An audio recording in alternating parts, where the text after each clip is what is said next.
Hi guys, ഞാനിന്ന് cauliflower fry ആണ് ഉണ്ടാക്കാൻ പോകുന്നത്. ഗോബി 65 എന്നും പറയും. പിന്നെ ഞാൻ കോളിഫ്ലവർ ഇതുപോലെ കട്ട് ചെയ്തിട്ട് നന്നായിട്ട് വാഷ് ചെയ്തിട്ട് അത് മഞ്ഞൾപ്പൊടിയും ഉപ്പും ഇട്ടിട്ട് ഒരു 2-3 മിനിറ്റ് ഒന്ന് തിളപ്പിക്കുവാണേ. അത് ആദ്യം ഇതിപ്പോൾ 2-3 മിനിറ്റ് ആയിട്ടുണ്ട്. ഞാനിത് ഓഫ് ചെയ്യുവാണ്. എന്നിട്ട് ഞാനിത് വെള്ളത്തിൽ നിന്ന് വിട്ടെടുക്കുവാണ്. നല്ല ആവി പാറുന്നുണ്ട്.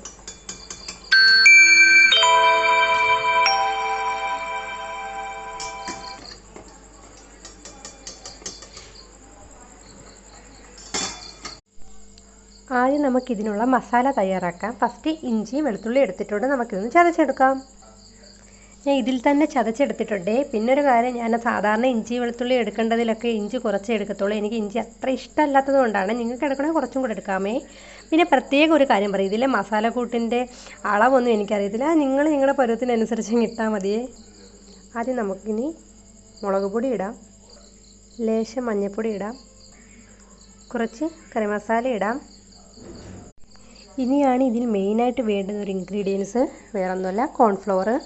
ആ കോൺഫ്ലവറിൻ്റെ കൂടെ അരിപ്പൊടി വേണമെങ്കിലും കുറച്ച് നമുക്ക് യൂസ് ചെയ്യാം. കടലമാവ് യൂസ് ചെയ്യുന്നവരുണ്ട്. ഞാൻ ഇതിൽ കോൺഫ്ലവർ മാത്രമേ എടുക്കുന്നുള്ളൂ. ആവശ്യത്തിന് കോൺഫ്ലവർ ഇട്ട് കൊടുക്കാം. ആവശ്യത്തിന് കോൺഫ്ലവർ ഇട്ട് കൊടുത്തിട്ടുണ്ട്. നമുക്കിനി നന്നായിട്ട് മിക്സ് ചെയ്യാം.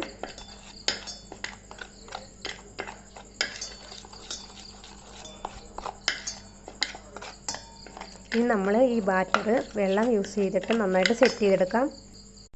അതുകൊണ്ട് ഞാൻ ഈ ഒരു രീതിയിലാണ് ഇത് റെഡിയാക്കി വെച്ചിട്ടുള്ളത്.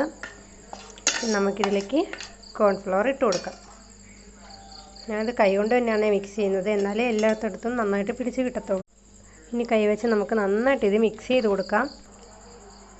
ഇനി മസാലയിൽ ഇത് നന്നായിട്ട് പിടിക്കാൻ വേണ്ടി നമുക്ക് അരമണിക്കൂർ റെസ്റ്റ് ചെയ്യാൻ വെക്കാം. റെസ്റ്റ് ചെയ്യാതെ അന്നേരം ഉണ്ടാക്കുന്നവർക്ക് ഉണ്ടാക്കാം. ഞാനാണെങ്കിൽ അരമണിക്കൂർ ഇത് റെസ്റ്റ് ചെയ്യാൻ ഗൈസ്, അരമണിക്കൂർ റെസ്റ്റ് ചെയ്യാൻ വെച്ചിട്ടുണ്ട്. എനിക്ക് മടിയായിട്ട് ഞാൻ അനിയത്തിയെ കൊണ്ടാണ് ഇത് ഫ്രൈ ചെയ്യിക്കുന്നത്.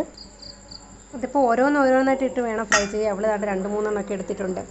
പൊട്ടിപ്പിടിക്കാത്ത രീതിയിലിട്ട് എണ്ണ നല്ലപോലെ ചൂടായതിന് ശേഷം ലോ ടു മീഡിയം ഫ്ലെയിമിൽ വെച്ചിട്ട് വേണം അവിടെ അവൾ കോരി എടുക്കുവാണ് ഗൈസ്.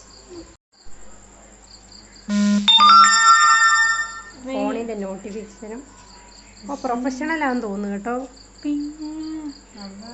ഇനി അടുത്ത് കറിവേപ്പില എടുക്കടി. ഇനി നമ്മൾ കറിവേപ്പില, അപ്പോൾ അതിങ്ങനെ പൊട്ടുന്ന സൗണ്ട് ഉണ്ടല്ലോ, എനിക്ക് ഭയങ്കര ഇഷ്ടമാണ്.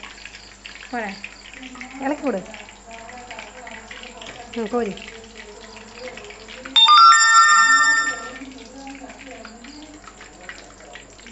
ഇങ്ങനെ ചെയ്യണ്ട. കോരിട്ടിട്.